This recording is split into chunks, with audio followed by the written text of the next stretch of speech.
Good evening, everybody. I think we'll start. It's just on 7:15. Welcome to everybody, members of the Local Plan Subcommittee.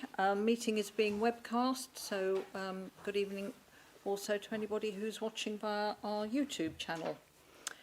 If I could just start with apologies for absence, I have a few. Councillor Finken, who is being substituted by actually Councillor Thorogood, who isn't here yet. Are we? Oh, sorry. I was thinking of the. Oh, so sorry, boy. Yes, I even had your name down here. I do apologise. You are here. It's a good start. Councillor Martin, who's being substituted by Councillor Diamond. Councillor Parker, substitute Councillor Schweer. Councillor Walsh, substitute Councillor Wright. I have apologies also from Councillor Monday, who is at Halstead Town Council. And Councillor Butland, we are expecting, but maybe a little late. He's coming from Chelmsford. So that's that. Could I have a declarations of interest, please? Are there any disclosable pecuniary interest or other registrable interests relating to items on the agenda? Anybody? No? Okay. Yes, Councillor Bowes-Flint. I'm not sure if I have to declare this or not, so I'll declare it for transparency. But I am this council's representative on ECTU. Yes. Okay. Yes. All right. We'll note that for the Gypsy and Traveller item. And good evening, Councillor Butland, who's just arrived. That's good. Minutes of the previous meeting have been sent out. We last met on the 12th of February and we looked at the Employment Land Review and the Sustainability Appraisal Report. If nobody has any queries or comments on that, could I have somebody to move? Move, Councillor Bowsley, and a seconder, Councillor Abbott. All in agreement with that? Thank you.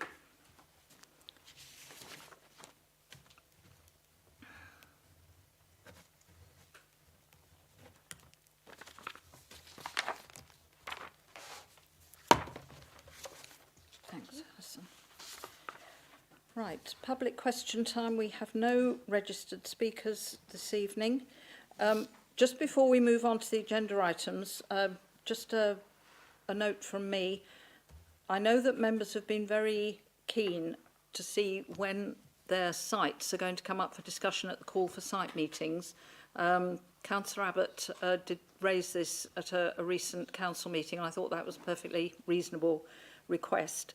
So Alan has, and thanks to Alan, together with Sarah, has drawn up a running order for when the sites will be discussed. We have a lot of meetings coming up, May, June, a few in July, and at least one in September. And governance will be sending that out tomorrow. So everybody will have at least a bit of a heads up about which wards, villages, towns are going to be discussed at which meetings, and I hope that will be helpful. It will come out with a note just to say that although we hope to stick to that list and that running order for any number of reasons, it may be that one or two things have to shift around. So I would encourage everybody to look at the agendas when they come out just to make sure what's on there, but hopefully we will be able to stick to it.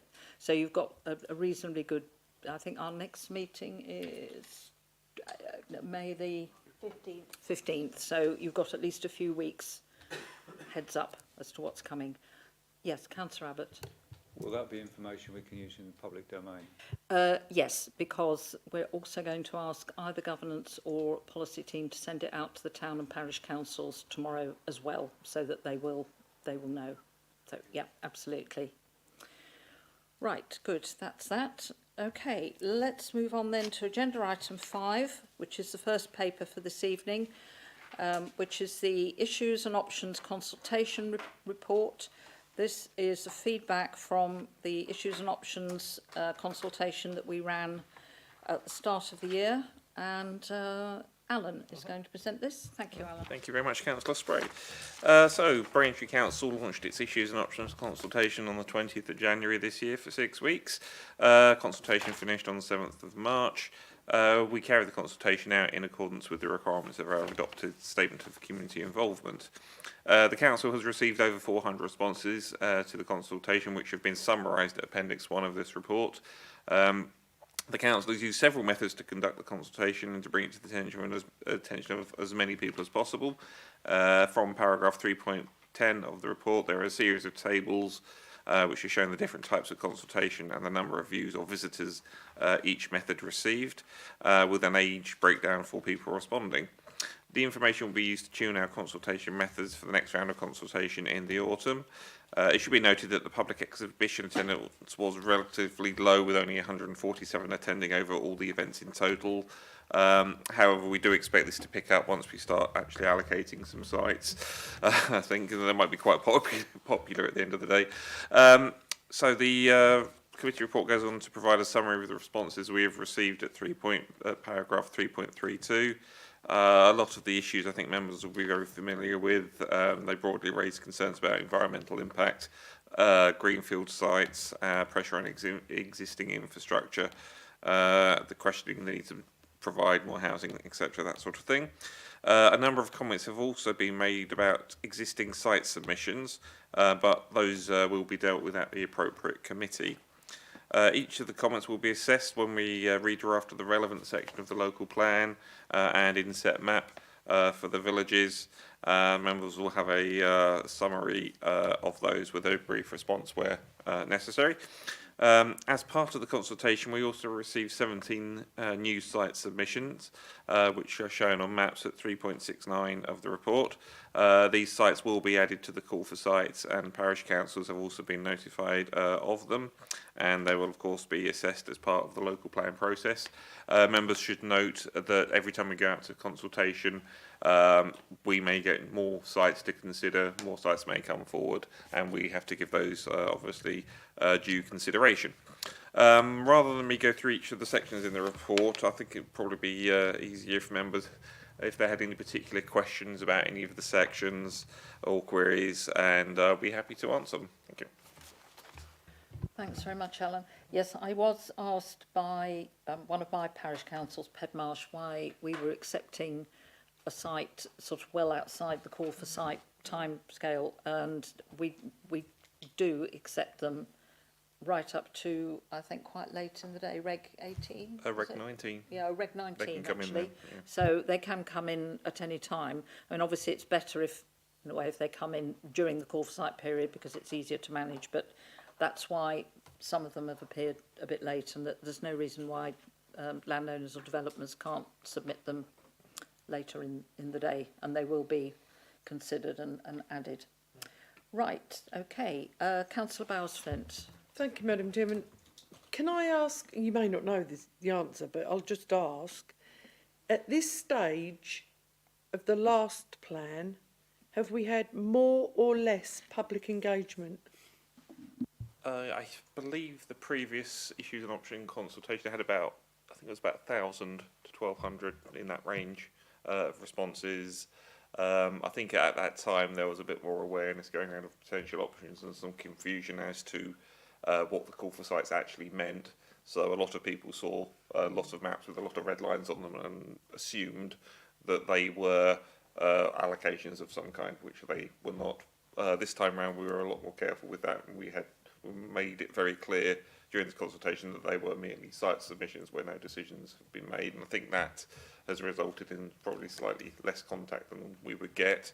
I will comment to say that we have significantly increased the amount of social media engagement we use this time round, and you can see in the report some of the, particularly on Facebook, the number of people who actually saw what we were putting out there was actually quite impressive in terms of the numbers, but it doesn't, having a lot of people doesn't necessarily mean they're going to respond, and I suspect some people will probably be waiting till the Reg 18 consultation in the autumn, and then I think we should see a significant increase in the number of comments we get. Yeah, I think that's true. However, there is still a lot of people out there in this district who think call for sites is planning permission going in and going to be granted or not. They don't understand it fully. So if we have the opportunity to actually explain that a little bit more, if we possibly can, then I think that might help, because people are frightened. People are frightened of all this. Thank you. Yes, Alan. Yeah. For clarity, when we do go out to Reg 18 consultation, there will be two versions of the insert map, one of which will be the version that's been approved by this committee, and there will be another version which shows the alternative sites on it. So you would have two maps, one of which with a lot of red boundary sites, which are the alternatives but not allocated. So that will be something to watch out for, and we'll try and cover that as best as we can when in the local plan drafting. I think that's a good point, Councillor Balswint. I mean, certainly at the parish council meetings I've been to over the last few months, I have at every single one said call for sites does not mean that something is going to be built. There's an awful lot to go through before that even. I mean, even if sites finish up in the local plan, they've still got to get planning permission. But I have been at pains to say that, because there is a certain amount of misunderstanding about it. Yeah. Right. Yes, Councillor Coleridge. Thank you, Madam Chair. One question is regarding the table on page 7 around social media. Sorry, it's page 8. How the social media has interacted with different demographics. I'm quite concerned that we've only reached, of all the people reached, only 11% are under the age of 34. And do we need to rethink when we're going forward how we interact with that age bracket, particularly as, if we're honest, the local plan is going to affect them for longer in their lifetimes than maybe some in the other brackets. Yes, thank you, Sarah. Yeah, I'm happy to help with that. It's the hardest to reach group. We have had comms looking at that because we're very aware that they're the people who need to participate. And there's various measures that I've seen. Luton Airport for the DCO did a TikTok with a very short survey, but you can literally ask 3 questions to get a response. So we will consider how we can better engage that age group as we progress through the local plan. Thank you. Councillor Ritchie. Thank you, Madam Chairman. Just more of a comment, if that's okay. Yeah, fine. I think what this report also shows is the number of methods that this council uses to actually get the message across and out there to the residents of this district. I think the number of various methods that we have used has to be commended on this occasion. Interesting to note that the face-to-face public face-to-face public meetings tend to be less subscribed to nowadays, which I think we need to pick up on that, and then just understand how we maybe just increase the effort again across the social media sites, social media platforms, to get that additional reach. What we're looking for here is obviously best use of everyone's time, and I think whilst we've gone to great efforts to hold some of those meetings in the public vein and across different time frames, so that we cater for those who may be working and those who may be not, outside of working hours, etc. There is still that balance to be sought around where we concentrate our efforts, and maybe if we were to put those towards the social media side, given that actually we've tried to outreach to a number of other areas as well, press, our own publications, our own material, faith groups, etc., which I think is really good and to be commended. But I think maybe we just need to look at the whole in-person piece to see if we can improve that or change that slightly. Thank you, Chair. Yes, thank you, Councillor Chair. I know I think we did 7 public, in-person consultations, and we spread them around the district, and we did some weekdays, some on Saturdays, some daytime, some evening.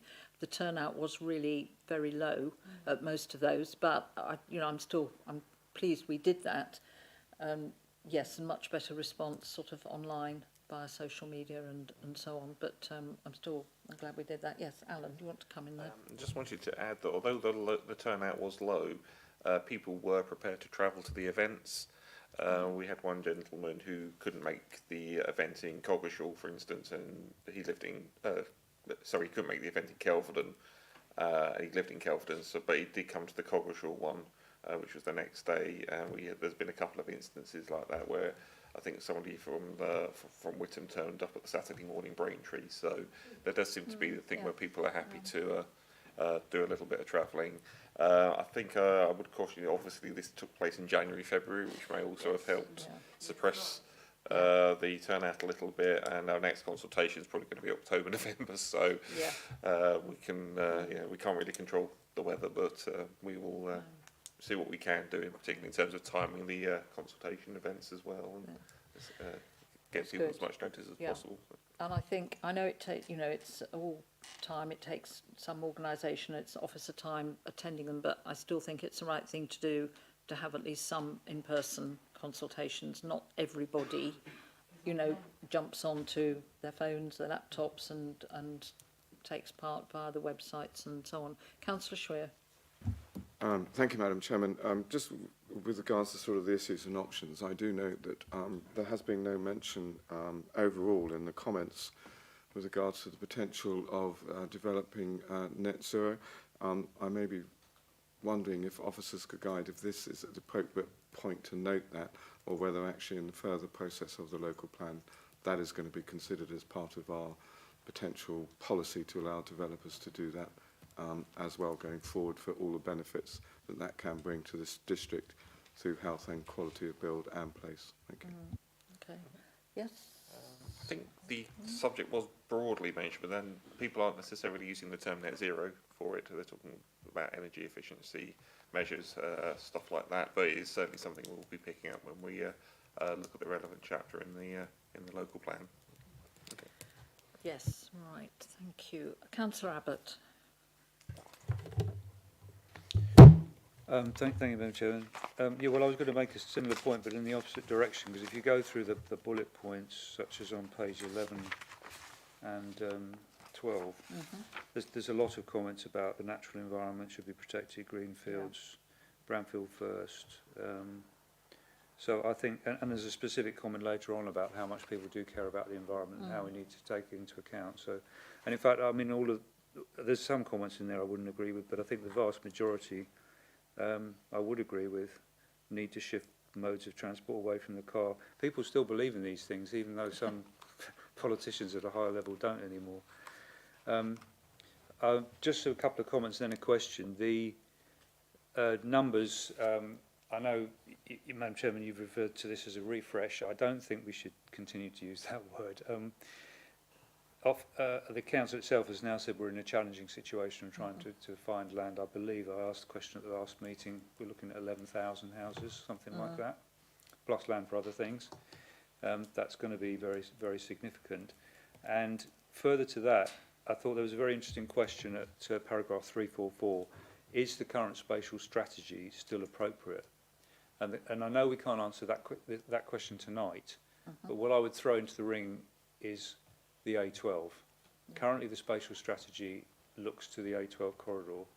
We don't know I don't know the answer to this question. Maybe someone around this table does. What if the government decides not to proceed with the A12 widening?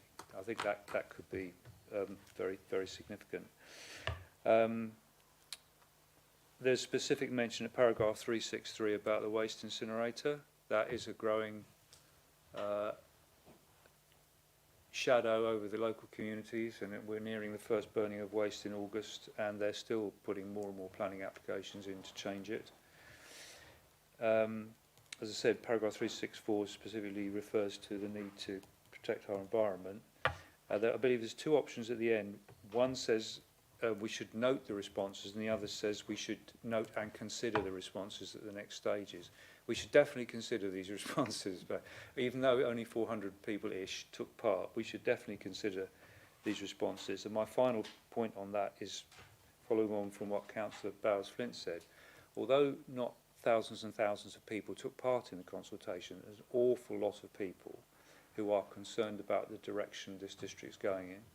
And myself and Councillor Barbara happen to represent one of the wards where that's very pertinent, where there are so many development sites now, let alone all the red ink across the maps, that they are frightened, and we need to listen to them. And on social media, one of the comments I keep saying is, well, you have these consultations, but you don't listen to us. What's the point of us taking part? So I think, yeah, we certainly do need to consider. My question is around what happens as we go through this process if we do get late major submissions for additional sites. What would that do in terms of the numbers? Well, would we have to go back and revisit the sites that we'd already agreed to and take some out? So I'm not talking about someone coming Yeah. in for 30 houses, I'm talking about someone coming in for 3,000. Yeah. Thank you. Yeah. Thank you, yes. Right, Alan, do you want to have a go at some of Yeah. those? I mean, we have to consider all site submissions. So if we go out to Reg 18 and someone comes in with an objection with a large site as an alternative, then yes, we would have to consider that as an alternative site, and we would have to go through the process of, you know, updating our evidence base, that sort of thing. There could be a number of reasons why we might have to revisit the spatial strategy. Perhaps we are still working on our evidence base in terms of sort of highways, heritage, landscape.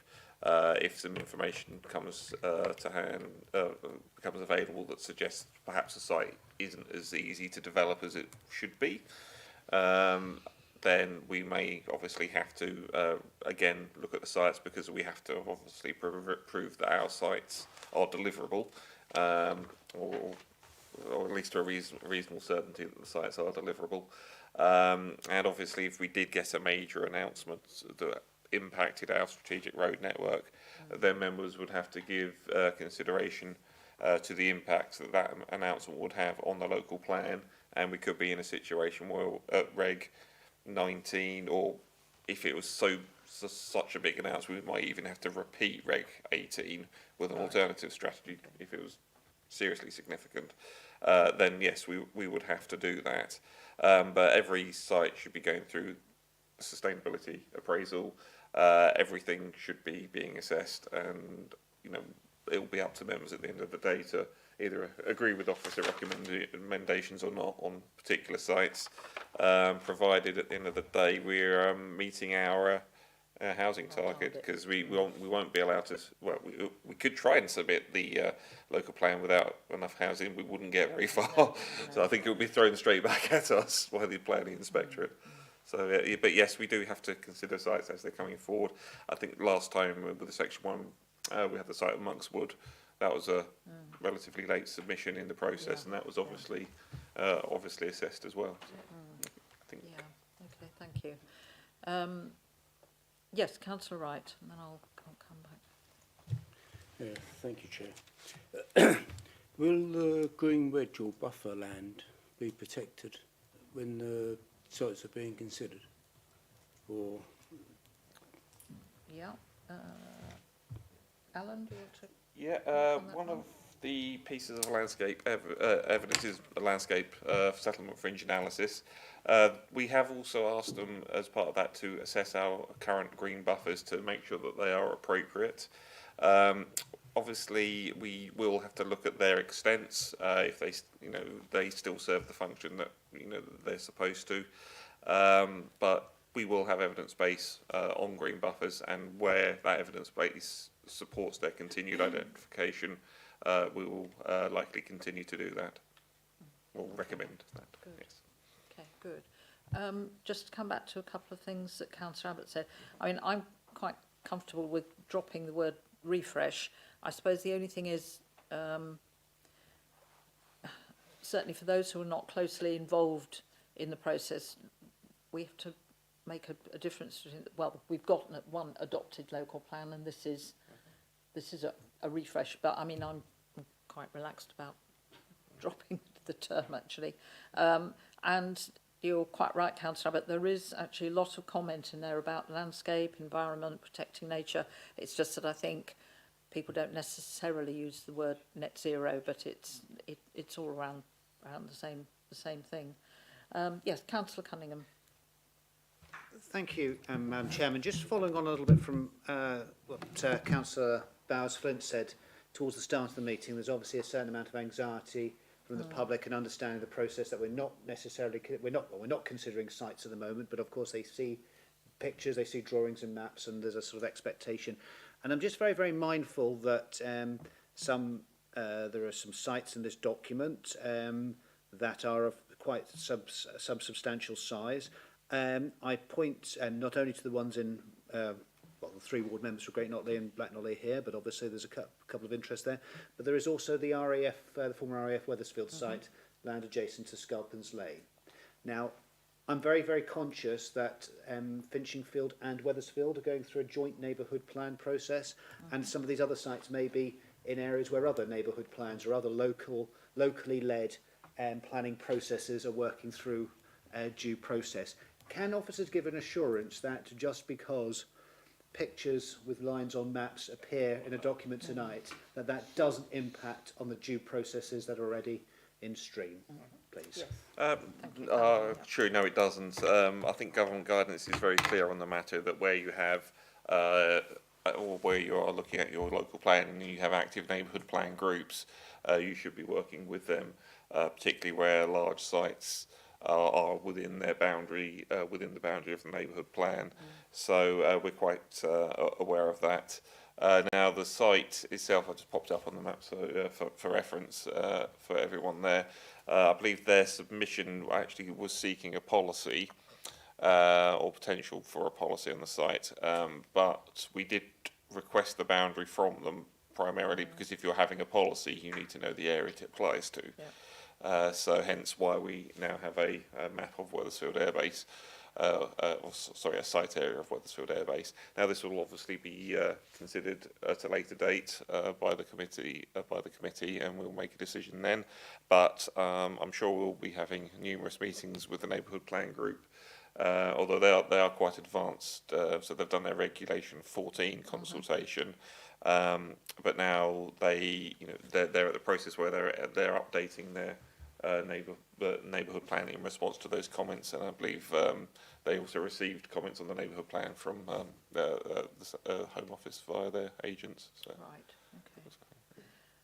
Okay. Yes, it is something to be mindful of. I mean, the Earls Colne neighbourhood plan is hopefully going to referendum fairly shortly, and Earls Colne, which is, well, my village and in my ward, have had at least one fairly large site submitted, which I know has caused a lot of concern locally, but hopefully the neighbourhood plan will continue on its way. Yes, Alan. Yeah. Just to clarify with members that obviously the local plan is a strategic document, and when it deals with strategic matters, it takes precedent over a neighbourhood plan. But where they disagree, so it will come down to when a neighbourhood plan is adopted compared to when a local plan is adopted, and there can be a little bit of leapfrogging going on there as to what takes the most precedence. However, that's why it's important for us to work with the neighbourhood plan group, so that when we do, or whoever gets over the line first, that our policies aren't conflicting with each other. Yeah, that's an important point. Thank you. Right, members, anybody else, any comments or questions? If not, the recommendation is on page 5, point 2.1, that the contents of the report are noted and given appropriate consideration when drafting the local plan. Could I have somebody move? Councillor Bowes-Flint, thank you. Seconder, Councillor Abbott, and a show of hands, please, for those in favour. Thank you, members. That's unanimous. Good. Right, we move on to agenda item 6, Braintree District Council Gypsy and Traveller Accommodation Assessment. Again, this is part of the evidence base for the local plan, and Alan is presenting. Thank you. Right. As part of the local plan review, we're obviously updating our evidence base. The previous GTAA, or Gypsy Traveller Accommodation Assessment, I think was carried out back in 2017. When considering the age of the document and the number of changes that have taken place since then, it was necessary to update that evidence base. So there's been things like changes to national policy, changes to the definition for the purposes of land for gypsy travellers. Several court cases have also resulted in changes at national level to how you deal with gypsy traveller provision. This work has been carried out by Opinion Research Services, who also did the work on the previous document. So the first slide shows what our current local plan requirement is. So this is in the adopted local plan. and that figure has increased a little bit. So the approach that the local the authority took previously was to meet all of its identified need within the local plan. Technically, our plan would have still been sound if we said we only required 2, but what would have then happened is that we would have just had to have put the extra 24 in our overall housing supply target. So members at the time decided to have everything in one policy and to provide appropriate housing as and when opportunities became available to do that. The revised figures are on the screen in front of you. So some of you may be wondering how we can get to 37 when one of the numbers is 100. The reason for that is, of that 100, that is a potential pool of people who may, so as it says, they are undetermined, so they could generate a need in future.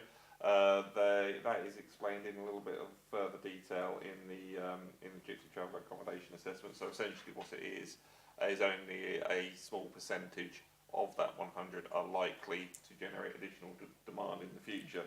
I think this figure is about 9, which takes us up to the 37. So that has gone up a little bit. The one below is the travelling show persons accommodation. That has gone up from 6 to 11, and everyone in that bracket meets the planning definition for Gypsy Traveller. So there's a little less uncertainty about that number, because the 37, it could change potentially, could go up, could go down, but as it stands at the time that the report was completed, it will be looking at 37. In terms of the existing policy, we will be taking that to the Plan Subcommittee at a later date. We will have to have a few considerations as to how we deal with this number.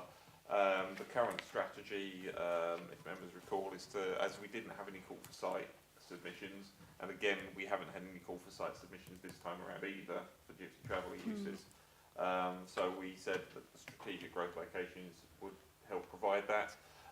We unfortunately haven't been able to secure any other than the financial contributions. So we're going to have to look at that again. We're also going to have to look at the value of the financial contributions we get, and perhaps take a slightly different approach to be a little bit more insistent on actually getting land for us to actually be able to build our own Gypsy Traveller sites. I mean, in terms of what we've actually managed to provide, it's basically, I think we've got some contributions from Straits Mill. We'll probably get more contributions from Great Notley when that comes in, and the Kelvin Ferry site when that comes in as well. But where we've actually had sites provided, that's usually been from enforcement appeals. So I think we had 6 in total. So we had recently 4 at Fox and Pheasant, 1 at Sportsman's Lane, and a little while ago we had an additional one, at Patterswick, at the small holding at Patterswick. So moving forward, we will probably have to give a bit of consideration. We're also going to have to think about our criteria in the policy. These are what we currently have, and that just sets out when a planning application or enforcement is looked at. This is how we would assess it. We've had some planning enforcement decisions that perhaps suggest that this might be a little bit too strict, particularly in terms of proximity to services, services and amenities. So where we've tried to have in more sustainable locations, inspectors have basically said that it's a Gypsy Traveller site, it's okay for it to be more isolated. And that, I think that was a particular, that came out of the Patterswick appeal. So we'll have to give that a bit of consideration as well. So that will be for a later date, but I just thought I'd prime members a little bit, just to perhaps give that a little bit of thought before we get to that committee. So, okay. Yes. Oh, and finally, the Essex Transit Study, which is looking at stopping places in Essex, is still ongoing. It hasn't been completed yet, but it will be reported to committee as soon as it becomes available. And unfortunately, I don't have an ETA on it yet. It got severely delayed by COVID because no one was travelling. Okay. Right, thank you, Alan. So, in effect, we are at some stage probably going to have to go out and find some land because we can't not. We've got to, we've got to provide sites. Okay. Councillor Bowes-Flint. I think what Alan has actually said has proved the point that where in the past we were hoping that pictures were going to be included in large development sites, the developer finds it much easier to pay off Yes. Yeah. because they don't want to sell houses at the price that they're selling them at, only for people to find out that there may be some travellers on there because of the reputation that some people give them. And some of them give themselves, unfortunately. But what we must do is, if we are going to take money instead of site on the larger site, then we need to be making that price expensive, very expensive. So if we have to find sites, then at least there's some money behind it to pay for that site. For the life of me, I could never understand the inspector's decision on that Patterswick one. For the life of me, and I still don't. But we have to take that into consideration when looking at these, because who would have thought that would have been approved? But it was. And for the very reason that you say, is that because it's remote and it's travellers, so it doesn't matter. We also must take into consideration that no matter how many pictures you provide, there are travellers who will not go onto them pictures because they do the very thing that they are born into, and that is to travel. And that's not to stay in one place. And right at this moment in time, we have proof yet again of that, because they're on the country park in Great Notley.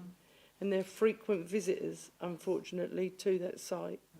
And they know when to do it because they time it around bank holidays, etc., etc. So we need to take that into consideration as well, that we may want to consider a transit site. So I think we need to look at our policies on this, and we need to be aware that whatever happens, we never solve the problem of the public's perception against the travellers. Yeah. Thank you. Thank you. Yeah, very well made points. Councillor Abbott. Yeah, I could say more on this subject, but I won't tonight. I just wanted to draw attention to the table on pages 75 and 76.